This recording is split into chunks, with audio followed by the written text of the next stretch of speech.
Actually thumbnail में पढ़ते वक्त आपने सोचा होगा कि नहीं कोई गिमिक है, कोई ऐसी कहानी है, रेस्टोरेंट खोल के कोई करोड़पति कैसे बन सकता है।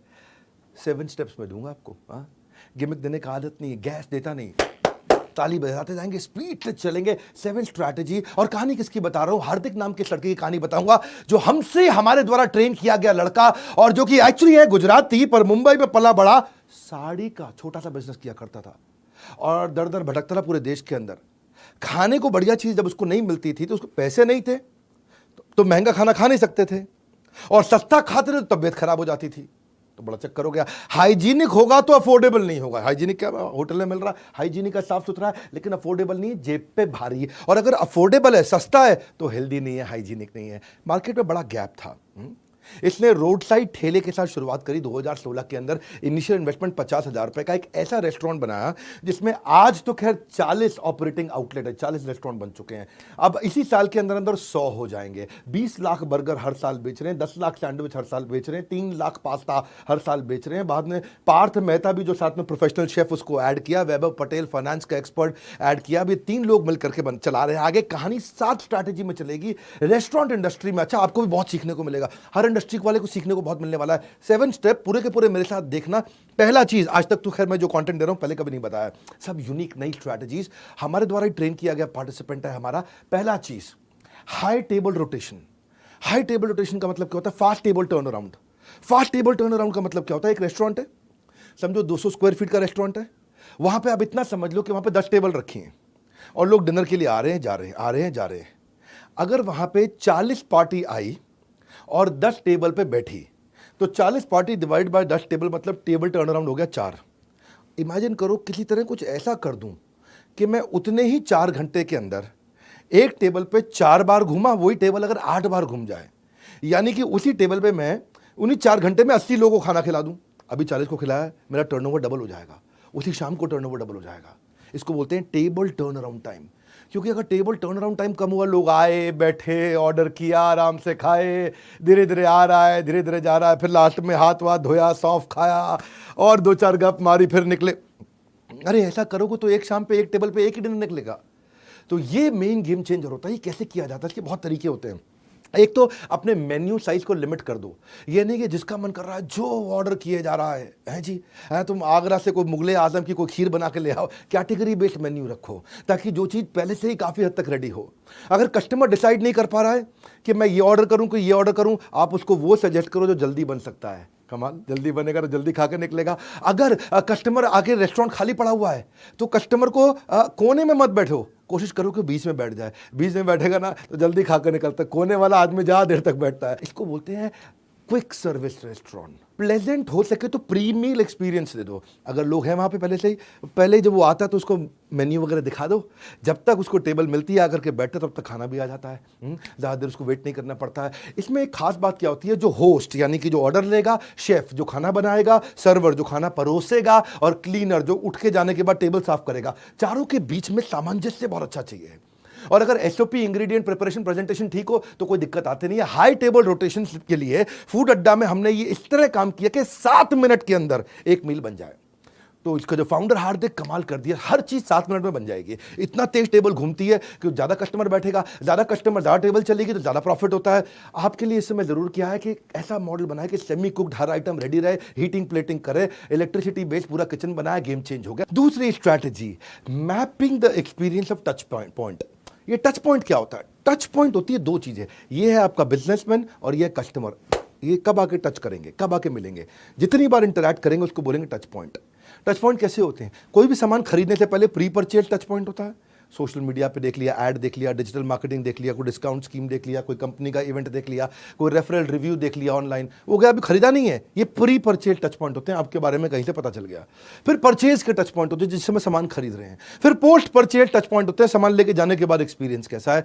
तो ये टच पॉइंट्स अगर आप ठीक कर सको, उसमें सारा गेम चेंज होता है। तो यहां पे फूड अड्डा के साथ में आउटसाइड क्रिएटिव ब्रांडिंग, ऐसे विजुअल एक्सपीरियंस बना दिया जैसे टच पॉइंट बहुत सुंदर हुआ। और जो मेन्यू के लिए 10 से ज्यादा क्विजीन बना दिया।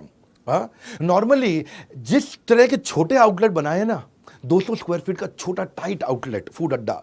इस लेवल के आउटलेट पे, इतनी मिनिमम इन्वेस्टमेंट के आउटलेट पे अंदर टच पॉइंट अच्छे नहीं होते। नॉर्मली एयर एसी काम नहीं कर रहा होता, अंदर एलईडीज नहीं लगे होते, म्यूजिक नहीं चल रहा होता, हाइजीनिक एनवायरनमेंट नहीं होता है, क्या खाने की बदबू आ रही होती है, स्मेल होती है, गंदगी होती है, कैटेगराइज मेन्यू नहीं होते हैं। ये सारी चीज़ें अच्छी करके अंदर घुसने के बाद कमरे में कस्टमर का एक्सपीरियंस अच्छा हुआ। और सबसे बड़ी बात, इनके यहाँ जो मेन्यू होगा, समझो 50 रुपए में खाना मिलता है, 75 रुपए में खाना मिलता है। ध्यान रखना, कोई भी ठेले पे भी 50 रुपए में खाना नहीं मिलता, 75 में नहीं मिलता। यही बड़ी बात नहीं है, इससे बड़ी बात सुनिए। टच पॉइंट समझिए क्या है। इससे बड़ी बात यह है कि जब आप इनके किसी भी आउटलेट पे, छोटे से आउटलेट पे जाकर खाना खाएंगे, वहां पे आपको शेफ आएगा। शेफ आकर के लो प्राइस पॉइंट वाले फूड आउटलेट में इंग्लिश में बात करने वाला शेफ जो आपको रेसिपी और इंग्रेडिएंट समझाएगा, ये कहीं नहीं मिलता है। मेरी बात सुनो ध्यान से, मैं क्या बोल रहा हूं। आपने क्या खाना खाया? आपने कोई भी ऐसा खाया, आपने खाया यहाँ पे टावर वॉफल खाया, टावर वॉफल, बड़ा सा वॉफल हुआ, उसको खाने लगे तो आपको आकर के इतने सस्ते प्राइस पॉइंट वाले आउटलेट पे अंग्रेजी में बात करने वाला शेफ जो आकर के आपको इंग्रेडिएंट और रेसिपी समझाए कि मैंने आपको क्या बना के खिलाया, ये केवल 5 स्टार होटल्स में होता है, ये 4 स्टार में भी नहीं होता है, और सारे 5 स्टार में भी नहीं होता। इसको बोलते हैं टच पॉइंट। ये हो गया एक्सपीरियंस। जब कोई चीज़ आपको 4 स्टार 5 स्टार नहीं दे रही, वो आपको 50 रुपए के खाने पर मिल रहा हो, ऐसा अद्भुत अनयूजुअल डिलाइटफुल एक्सपीरियंस जब मिलता है तो ये मेमोरी में छप जाता है। इसको बोलते हैं रिकॉल। हाँ, और उसके बाद तो पोस्ट परचेज होगा कि भाई हैसल फ्री बिलिंग होनी चाहिए।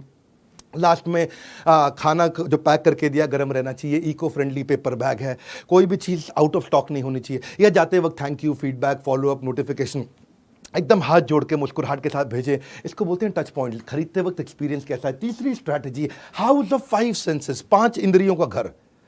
सुनना मेरी बात, क्या होता है ये? सवाल ये नहीं है कि बर्गर, पास्ता, पिज्जा, सैंडविच कैसे बनाओगे, वो तो सारी दुनिया बना रही है। बर्गर, पास्ता, पिज्जा, सैंडविच सारी दुनिया बना। सवाल ये है कि इसको अलग तरीके से कैसे बनाओगे। 5 इंद्रियां सामने वाले की कैप्चर कर लो, इतना अनयूजुअल करो, इतना स्ट्रेंज करो, इतना डिसप्रपोर्शनेट, थोड़ा हिंदी में बोलता हूं, असामान्य, अजीब, अनुपातहीनता। डिसप्रपोर्शनेट, अनुपातहीन। हाँ, जैसे पानी की बोतल ऐसी होती है, लेकिन आपको पानी की बोतल अगर ऐसी मिल जाए अजीब सी, तो अजीब सी लगेगी ना। ये इसलिए किया सब कुछ ताकि माइंड को अनयूजुअल चीज याद हो जाए। वो कैसे किया? हाँ, ऐसे किया, बिल्कुल अनुपातहीन, अजीब सा, असामान्य। बर्गर का नाम रखा लंबू बर्गर, दुनिया का सबसे ऊंचा बर्गर बना के दे रहे हैं। भौकाल बर्गर, जबरा बर्गर, धुआं burger, big burger pizza, French fry pizza, pasta वाला पिज्जा, हटके झटके पिज्जा, मेल्टिंग पनीनी, फिरंगी सैंडविच, चिंगारी सैंडविच, जायंट सैंडविच, हाँ, मेरी गली का sandwich, Mexican sandwich, tower waffle. ये सब नाम अजीब से हैं। होता क्या है, बहुत अजीब अजीब से सुंदर से बिल्कुल पनीनी मेल्टिंग सैंडविच जो है ना, उसमें से एकदम बाहर चीज निकल रहा है।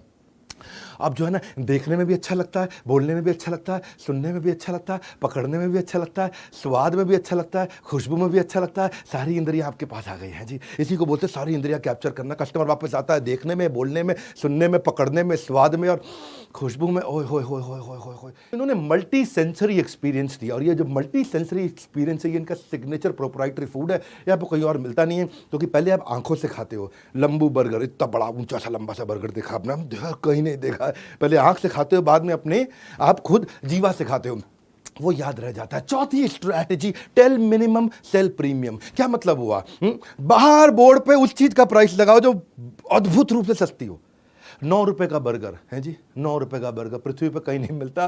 ठेले से ठेले वाला भी 9 रुपए का बर्गर नहीं देता, लेकिन 9 रुपए का बर्गर देख के आदमी आता है, 4 चीज़ें और ऑर्डर कर जाता है जी। इसका मतलब है टेल मिनिमम और अंदर आकर के सेल प्रीमियम। इसका मतलब क्या है? First sedate then sell at higher rate. क्या मतलब हुआ? सेडेट मतलब ये 9 रुपए का बर्गर देख के आदमी को नशा हो जाता है। सेडेशन समझते हो ना, डॉक्टर सेडेट कर देता है आपको। सेडेशन फॉर सेडेट है, आदमी को नशा। 9 रुपए का बर्गर, 19 रुपए का फ्रेंच फ्राइज, वो देखते आदमी का 10 रुपए की कुल्हड़ चाय, 10 रुपए का नींबू पानी। आदमी देखता, अरे भैया क्या रेस्टोरेंट, इतना कमाल, कलरफुल और इतना सस्ता दे रहा है। अंदर घुसता है तो वो समोसा भी लेता है, बर्गर भी लेता है, नींबू पानी भी लेता है, एक आधी चीज़ महंगी भी लेता है, एक आधी सस्ती भी लेता है। पॉकेट फ्रेंडली जब मेन्यू हो बच्चों के लिए, बाकी सब लोगों के लिए, उसको शुरुआत में आपने शुरू की, बाहर डिस्प्ले आइटम मिनिमम अंदर आइटम प्रीमियम, तो दोनों का कॉम्बिनेशन।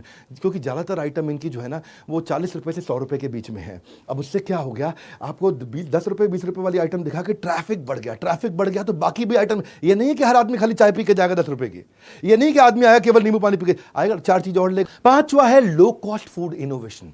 फूड में ना इनोवेशन, फूड में इनोवेशन होता ही नहीं है, एक्सपीरियंस में इनोवेशन होता है। फूड का इनोवेशन एक्सपीरियंस का है। लोग क्या करते हैं, अपडेट करते हैं मेन्यू को, अपडेशन ऑफ मेन्यू। यहां ऐसा नहीं है, यहां एवोल्यूशन ऑफ मेन्यू। मेन्यू इतना इवॉल्व हो रहा है। क्या किया, इसका तरीका बड़ा सिंपल था, एक अलग टीम बना दी, सारा बिजनेस चलता रहेगा चलता रहेगा चलता रहेगा, एक टीम बिल्कुल अलग, भैया सेपरेट टीम, तुम्हारा काम केवल इनोवेशन है। बोलो किस चीज का इनोवेशन, तुम्हें ना नई नई चीजें ढूंढ के दुनिया से लेकर के आनी है। बोला कैसे, लेकिन याद रखना जो चीज़ दुनिया में 1,500 रुपए की मिल रही है 5 स्टार में, वो हमें 75 रुपए में देनी है। अब ये है तुम्हारा इनोवेशन। ये टीम को टारगेट ही अलग दे दिया जी है, और 1,500 रुपए की जो ताज में आइटम मिल रही है बहुत अच्छी लगे, उसको 75 में बना के दिखाओ, ये मेन मुद्दा है। मतलब फ्यूजन फूड। तो इनका जो मास्टर शेफ है उसका काम क्या है, उसको हफ्ते में 3 दिन मुंबई के हर टॉप रेस्टोरेंट में जाके खाना खाना है बस केवल। वो खाली खाना खाएगा, टेस्ट करेगा अलग अलग आइटम को, महंगे स्वाद को सस्ते के अंदर अफोर्डेबल में कैसे देना है। 1,500 रुपए की चीज़ को 75 रुपए में नॉन वेज आइटम को वेजिटेरियन बना करके देना है। इनके वेजिटेरियन रेस्टोरेंट, ये लोग जैन है सब, जैन गुजराती लोग हैं, सब वेजिटेरियन बनाया इन्होंने। तो इन्होंने क्या किया, 5 चेक पॉइंट बना दिए इसके। पहले कस्टमर को टेस्ट कराएंगे, पहले तो शुरू में कस्टमर को टेस्ट करेंगे, लेकिन वहाँ तक पहुँचने से पहले 5 कि जो रेसिपी बनाई है उसका लैब टेस्ट कर लो, उसको टेस्ट करके देख लो, उसका न्यूट्रिशन चेक कर लो, वो कितनी देर टिक सकता है, जल्दी खराब तो नहीं हो जाता, वो चेक कर लो, और कितने रुपए का पड़ रहा है अपने घर पे अंदर जो बनाने में कितने रुपए का पड़ रहा है। 5 चीजें चेक कर लो, सब हो गया। अब उसके बाद क्या करो, कस्टमर को टेस्ट कराओ, पसंद आ रहा है ऐड, जो नहीं चल रही है वो रिमूव, और जो थोड़ा और बेटर करनी है improvise, add remove improvise, add remove improvise, add remove improvise, add remove improvise, यही करते जा रहे हैं। ये गेम चेंज कर दिया। कोई जो फूड इंडस्ट्री है ना, वो इनोवेशन को ट्रेडिशन से ज्यादा रिस्पेक्ट करता है। आप कितने ट्रेडिशनल क्यों ना हो, खाने में अगर इनोवेशन आ जाए तो लोग कहते हैं अरे वाह, ऐसी चीज जो मैंने कभी देखी नहीं थी, जो कभी पता ही नहीं थी मुझे। हाँ, इसको बोलते हैं फूड का इनोवेशन। ऐसे ही हमने भी क्या किया, यूजर जनरेटेड कंटेंट पे इनोवेशन किया। मैं बड़ा बिजनेस की बात कर रहा हूं, थोड़ा 1 मिनट अपनी बात करूंगा, 1 मिनट क्या बल्कि 10-15 सेकंड में आपको एक खास बात बताने जा रहा हूं।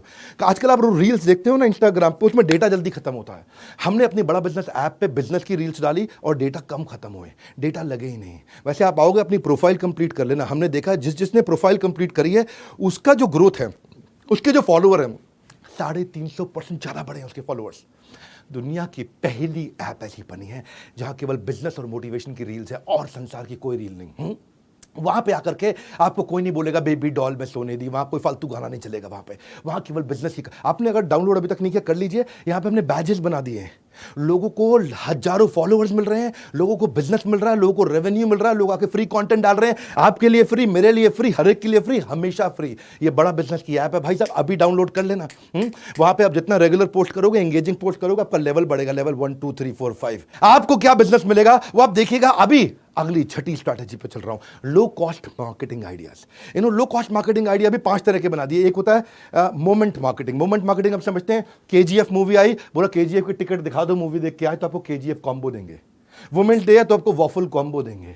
आईपीएल चल रहा है तो इस समय आपको आईपीएल स्पेशल कॉम्बो देंगे। Moment marketing. हाँ, कर्ब साइड मार्केटिंग, बाहर बड़ा अच्छा कर दिया सब कुछ, मैस्कॉट बना दिया, बाहर सेल्फी पॉइंट बना दिया, क्रिएटिव ब्रांडिंग कर दी, फेस्टिवल डेकोर डिस्काउंट कर दिया। या फिर कॉम्बो मार्केटिंग अपने आप में बहुत बड़ी चीज है। कॉम्बो मार्केटिंग का वो विन विन होता है कॉम्बो, एवरेज ऑर्डर वैल्यू बढ़ जाता है। ऐसे आदमी एक आइटम खाता है, एक आइटम खाता है, 40 रुपए की पड़ती, कॉम्बो लेता है तो 150 रुपए का सामान ले जाता है।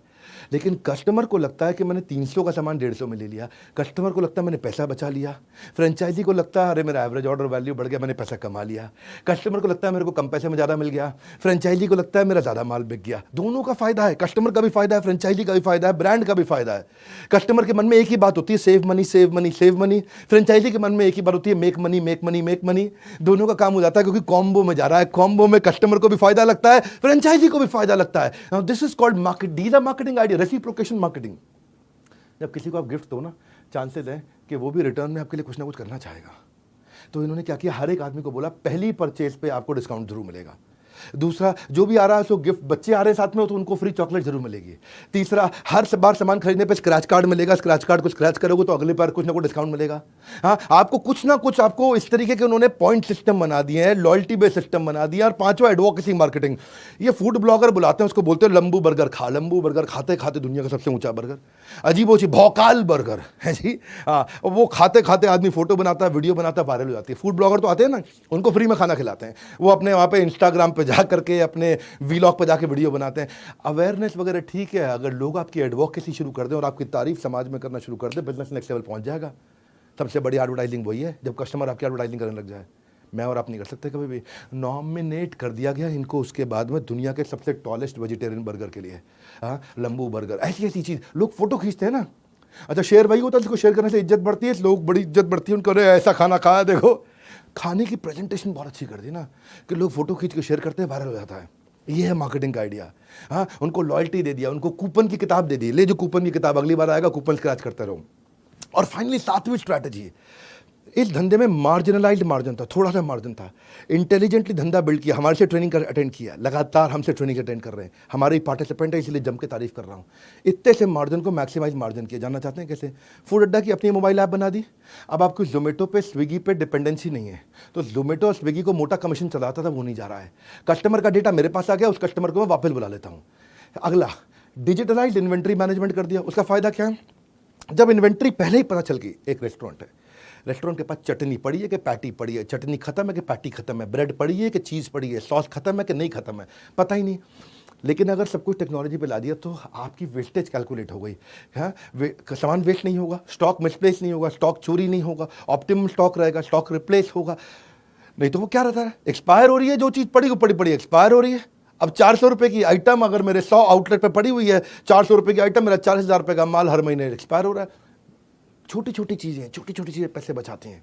हाँ, तो उन्होंने क्या किया, अपना इन्वेंट्री मैनेजमेंट करने से कोई भी चीज़ की वेस्टेज खत्म कर दी। दूसरा, क्या होता है ना, खाने की आइटम जल्दी एक्सपायर होती है, तो आपको ध्यान रखना पड़ता है कि नहीं है। अब लेट्यूस है, सॉस है, चीज़ है, हर्ब्स है, कॉन्डिमेंट है, तुरंत एक्सपायर होते हैं। पर मेन्यू ऐसा बनाया कि वही लेट्यूस बर्गर में भी जाता है, सैंडविच में भी जाता है, 4 और चीज़ में जाता है। वही सॉस बर्गर में भी जाती है, पास्ता में भी जाती है, सैंडविच में भी जाती है, 4 और चीज़ में जाती है। वही चीज़ बर्गर में, सैंडविच में, पास्ता में, कहीं और चीज़ में भी जाएगा। वही हर्ब्स, कॉन्डिमेंट सब में।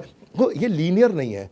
सिस्टम ऐसा बनाया कि एक रॉ मटेरियल जो है मल्टीपल डिशेज में कंज्यूम हो रहा है, तो वो रॉ मटेरियल खराब होएगा ही नहीं, क्योंकि वही रॉ मटेरियल जो है, वही चीज जो है अभी कम से कम मेरी 52 आइटम में लग रहा है, वही वाली सॉस है मेरी कम से कम 42 आइटम में लग रही है, सामान खराब नहीं होता, वेस्ट नहीं होता है कि नहीं। तो वही सामान लग जाता है बहुत जगह। तो मेन्यू को इंटेलिजेंटली परम्यूटेशन कॉम्बिनेशन में बनाया, मिनिमम वेस्टेज, तो फूड कॉस्ट आपकी बच गई, मार्जिन बच गया, आपने कमा लिया, इसे मैक्सिमाइज किया। लॉजिस्टिक्स जो इस धंधे में है ना, लोग पकड़ नहीं पाते। सामान डिलीवर करना क्या मतलब होता है इसका? Store to store, door to door, corner to corner, hygienic condition में, लॉन्गर शेल्फ लाइफ में सामान पहुंचा नहीं पाते लोग, इसलिए क्या करते हैं, लोकल वेंडर से खरीदना पड़ता है। अब लोकल वेंडर से पड़ता है महंगा। लॉजिस्टिक्स कर दिया क्रैक, एक्यूरेटली, राइट टाइम पे, consistently, every time, efficiently, with in the timeline. बस ये क्रैक हुआ, गेम चेंज हो गया। सप्लाई चेन गेम चेंज होने से क्या हो गया, टाइमलाइन, इससे कॉस्ट बहुत बच गई। कॉस्ट कैसे बची? ऐसे कॉस्ट बची कि आप लोकल वेंडर से लेना पड़ता था, महंगा पड़ता, अब बाहर से आ रहा है, सस्ते में सामान आ रहा है, टाइम से पहुंच रहा है। अच्छा, इसके अलावा एक फ्रेंचाइजी को बेचारे को लीगल सपोर्ट, जीएसटी का लीगल असिस्टेंस, लाइसेंसेज वगैरह रेस्टोरेंट के लेने पड़ते हैं, वो भी सब लेके दे दी, कॉस्ट बचा दी। फाइनली ये जो कोई सॉस वगैरह भी ले रहे हैं, जो चीज़ वगैरह भी ले रहे हैं, सब कुछ ले रहे हैं, ये क्या कर रहे हैं, ये डीलर, डिस्ट्रीब्यूटर, रिटेलर से नहीं लेते, सीधा कॉर्पोरेट से ले लिया। सीधा कॉर्पोरेट से ले लिया तो बल्क में अंदर ट्रक के ट्रक चीज आ रहे हैं, ट्रक के ट्रक भर के सॉस आ रही है, ट्रक के ट्रक भर के क्रीम आ रहे हैं। तो उससे क्या फायदा हो रहा है, सस्ता मिल रहा है, पूरे देश में सबसे सस्ता मिल रहा है, उससे अपना पैसा बचा लिया है कि नहीं है। जगह जगह पैसा बचाने की, और इतना इंटेलिजेंटली बनाया कि 200 स्क्वायर फीट में रेस्टोरेंट चल जाता है। 200 स्क्वायर फीट बहुत छोटा होता है, तो उसका रेंटल कम हो गया तो पैसा बच जाता है। स्ट्रीट फ्रेंडली लेते हैं, हाई स्ट्रीट पे लेते हैं जहाँ ज़्यादा फुटफॉल आता है, तो उसको कम कैपिटल इन्वेस्टमेंट है, आरओआई बढ़ गया अपने आप में। और मेन इनका मुद्दा क्या है, जो उनका मास्टर शेफ है वो हर नए फ्रेंचाइजी के पास 100 दिन के लिए जाता है। तो क्रिटिकल रिपीटेबल बन जाता है। जो आइटम 1,500 रुपये में बनती है वो 75 रुपये में बनने लग जाती है। हाँ, तो ट्रेनिंग सपोर्ट है इनका बहुत बढ़िया, पूरे सब चीज़ों के SOP मैनुअल बन चुके हैं। ये तो है इनका। आज मैंने आपको 60 स्टेप्स के अंदर ऐसा तरीका बताया जिससे आप रेस्टोरेंट इंडस्ट्री में भी करोड़पति बन सकते हैं। इनकी फ्रेंचाइजी लेनी हो तो इनसे बात करना, लेकिन अगर बड़ा बिजनेस की फ्रेंचाइजी लेनी हो तो मेरी आंखों में डॉलर के साइन बड़े बड़े आ जाते हैं, डॉलर के साइन। क्योंकि पता है, मैंने कई बार बोला है कि IBC एक ऐसा मॉडल है जिसको IBC बनना तो भी IBC बने, नहीं बनना तो भी बने, क्योंकि हम उसको ट्रेनिंग इतना दे देते हैं कि कोई भी अपना धंधा कर लो, एक बार IBC जरूर बन जाना। क्योंकि इस बार हमने एक नया रेवोल्यूशन लेकर के आए 2 साल के बाद। न्यू हायर इंडक्शन ट्रेनिंग जो IBC की हो रही है वो हम अब अपने कॉर्पोरेट ऑफिस में करेंगे। तालियां तालियां तालियां, हाँ भयंकर तालियां, क्योंकि हर IBC जो हमारे यहाँ ज्वाइन कर रहा है वो आएगा और मेरी टॉप मैनेजमेंट के साथ आकर के अटेंड करेगा ट्रेनिंग। उसमें मैं भी रहूंगा। मैं हर बैच में नहीं हूँगा, आप वैसे पता कर लेना अगर आप IBC बन रहे हो कि विवेक सर कौन से बैच में आ रहे हैं, मैं उसी में आऊँगा। विवेक सर कौन से बैच में आ रहे हैं तो आप उसमें आओगे तो मेरी भी ट्रेनिंग अटेंड कर लोगे। आप हेड ऑफिस में आकर के देखना, इतना बड़ा इंफ्रास्ट्रक्चर, इतने सैकड़ों लोग हमारे साथ में काम करते हैं। आकर के देखोगे आप IBC बनने के बाद। आप हमारे साथ डायरेक्ट बनना हो, बोर्ड लाइन नंबर फ़ोन करके बन सकते हो या देश में किसी भी फ्रेंचाइजी के पास जाकर के बन सकते हो। हमने ऑन बोर्डिंग और हैंड होल्डिंग दोनों में रेवोल्यूशन ला दिया है, चेंज कर दिया, क्योंकि अब डिजिटल का ज़माना पूरी तरह नहीं रहा, अब दोनों का कॉम्बिनेशन हो गया, फिजिकल भी डिजिटल भी। 3 दिन की ट्रेनिंग आप मेरे साथ आकर के हेड ऑफिस में लोगे। प्रोडक्ट रेंज हमारी बहुत बड़ी हो चुकी है, 1,000 रुपये से लेकर के 2 लाख रुपये तक के बहुत तरह के प्रोडक्ट आ गए हैं। तो ये जो इंपॉर्टेंट अनाउंसमेंट है, BB जूनियर लॉन्च हो चुका है, इन सब के बारे में पता कर सकते हो बोर्ड लाइन नंबर पे, या हमारे किसी भी फ्रेंचाइजी के पास चले जाओ, किसी भी ऑफिस में फिजिकली जाकर के पता कर लेना। मैं आपको बता रहा हूँ, हमारा काम है रियल बिजनेस। मैंने 60 स्ट्रैटेजी आपको दी, ये बहुत काम आएंगी लोगों को। और जो मैंने अपने बारे में बताया उसके लिए आप फोन करके पता कर सकते हो।